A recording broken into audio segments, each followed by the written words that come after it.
হয় পাপ বিমোচন। কৃষ্ণ নাম হরি নাম বড়ই মধুর, যে জন ভজে কৃষ্ণ সে বড় চতুর।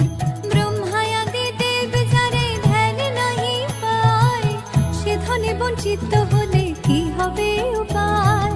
হিরণ্যকশিপুর করি উদর বিদারণ, প্রহ্লাদে করি